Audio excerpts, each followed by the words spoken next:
If you're not prepared for metropolis, then there's the door. Criminal dealings. Who hides from the light of reason? Fallacy and misdirection. Those bring the market take its natural course.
Now we won't immediately die of CO2 poisoning the moment we turn the thing on.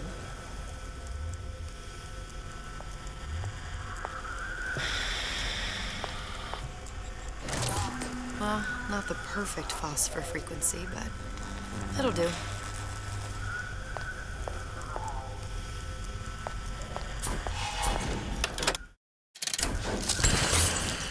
Okay, that should stop it from overheating.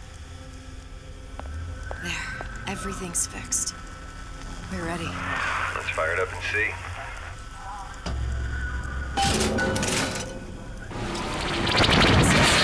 What did I tell you?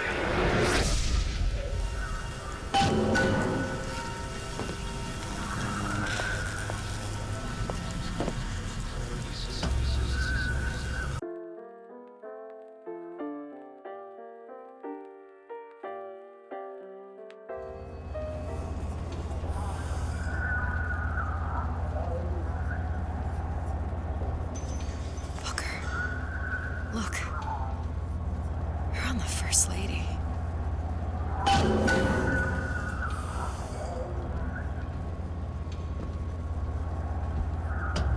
It can't be this easy.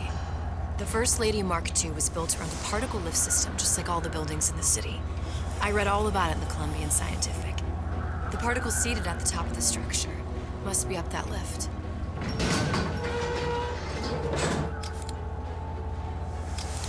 Perfect.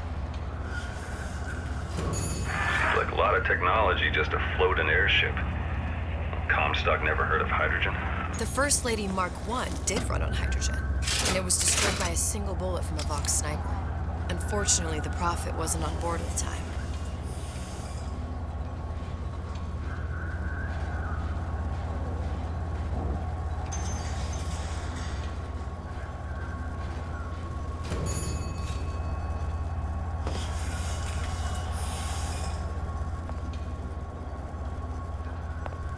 If I take the active particle, then the First Lady is just a 40-ton paperweight.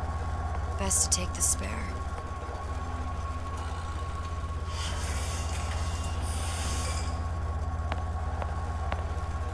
Here we go.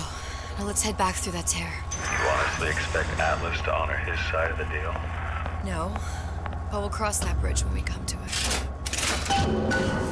How do you plan on handling Atlas? He ain't just some spliced-up maniac. He'll make a mistake. I just have to be ready to take advantage of it when it happens. All for a girl you barely know. How well did you know me when you came to Columbia?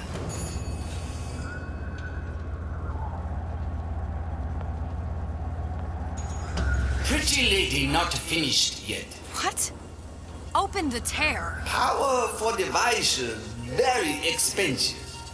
Tit for tat. Just tell me what you want. Suchong wants something as simple. Lock of hair. Oh, you're not serious. Not your hair, stupid! Fink has a secret lab. Mothballed, forgotten. In there, hair sample. In jar. Cannot miss it. You get for Suchong. Then everybody friends. Where's his lab? Closed off, past Fink's quarters. You smart lady, you find. Should have seen that one coming.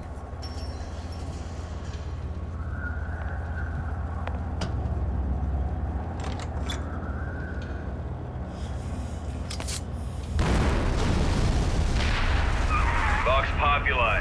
We must have arrived right in the middle of the siege. That means the other you and I are probably inside the factory. On our way up to... Press to generate a bullet-snatching shield that places ammo into your gun. First Lady. And what happens if we run into ourselves? We won't, How do you know that? because we didn't.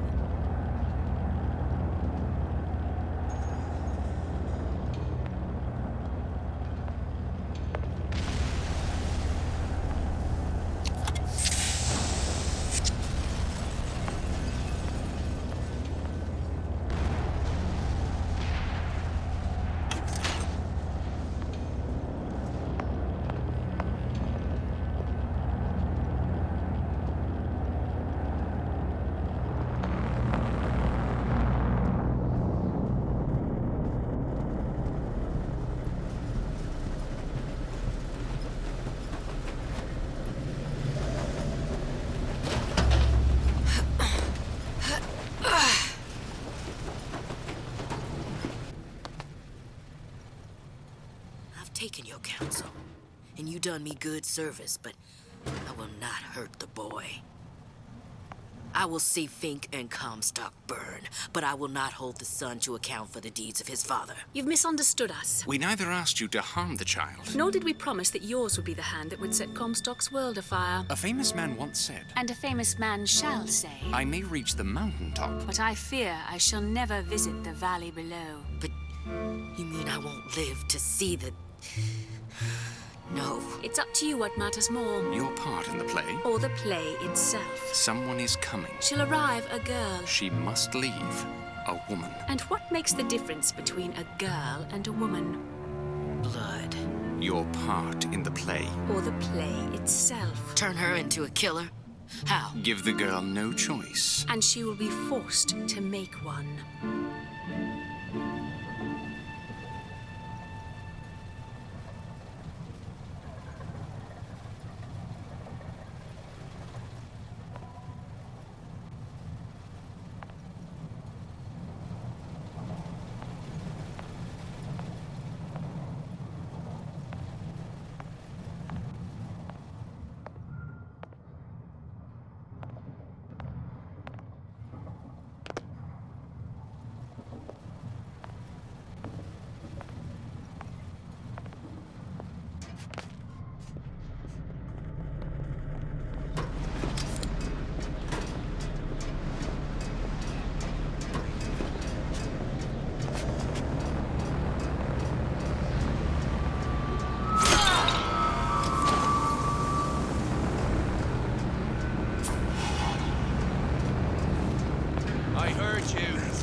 a war coming. You can smell it in the air. Fear, hatred, people dying every day. But how many more will suffer if we rise up? Violence begets violence, I know this. I've seen this. The rational mind argues for a peaceful solution to find a common ground, but what common ground is there to find for a father who watches his child bleed out in the street? How do you deny him his vengeance? I know that fire that burns deep inside. I know it all too well.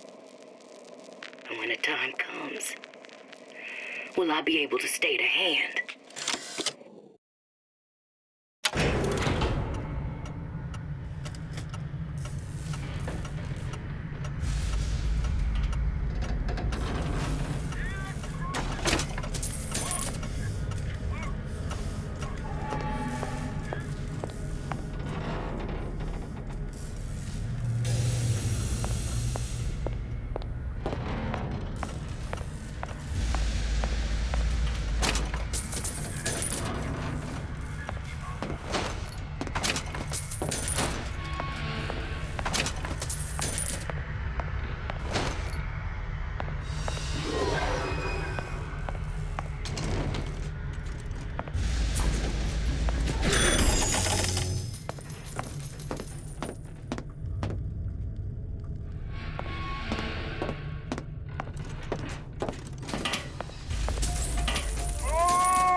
Our current state of being, or lack thereof, has left my brother unfulfilled.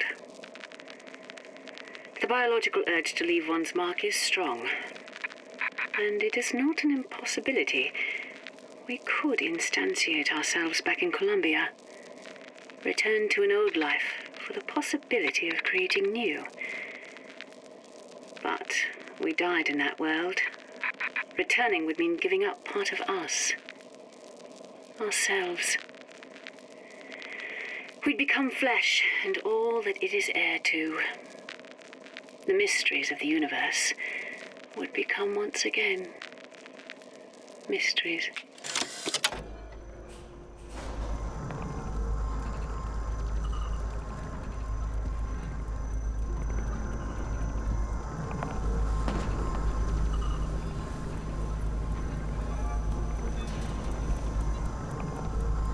What's that thing you just picked up? My guess is that it has something to do with that giant clock out there. And that clock has something to do with opening the door to Fink's lab.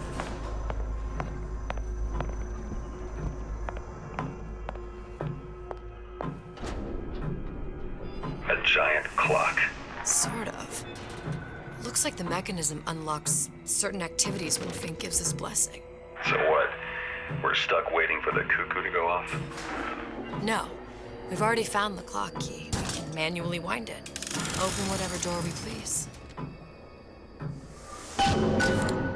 Sure seems like a lot of work to lock down a few doors. You know, if there's one thing Fink loves, it's a lot of work.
slugs. Goddamn sea slugs. Could that Oriental have come up with a more inconvenient fuel for his plasmids? If there is a God, and I've seen more evidence to the contrary than in support, you'd think he'd have put Adam into the belly of a nice little seagull or crow. The cost of all these underwater expeditions are murdering my margins.